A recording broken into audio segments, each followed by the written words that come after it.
Pinaiimbestigahan na ni Pangulong Ferdinand Marcos Jr. ang umano'y pakikialam ng China sa 2025 midterm elections sa bansa.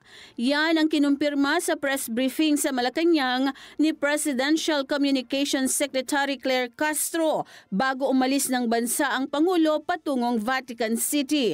Anya, paiigtingin pa ang investigasyon ukol sa issue upang matiyak ang integridad ng eleksyon. Dahil nga kahapon po ito nangyari at nagkaroon ng pag-iimbestiga. Nakarating na po ito sa Pangulo, kaya po kailangan po talaga ng maagaran, mas malalim na pag-iimbestiga.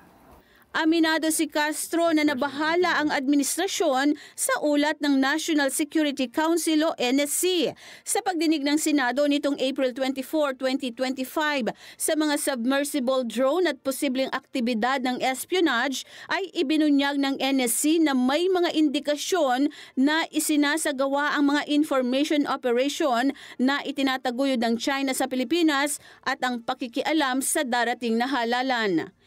Ito po ay talaga nakakaalarma at paiigtingin pa po natin ang sa utos na rin po ng ating administrasyon na imbestigahan ng malalim para malaman po natin kung ano man ang katotohanan patungkol po dito.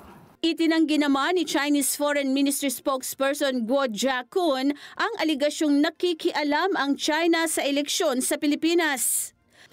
Ayon kay Jiakun, sinusunod ng China ang prinsipyo nito na hindi makikialam sa mga internal affairs ng ibang bansa at walaan niya silang interes na pakialaman ang halalan sa Pilipinas.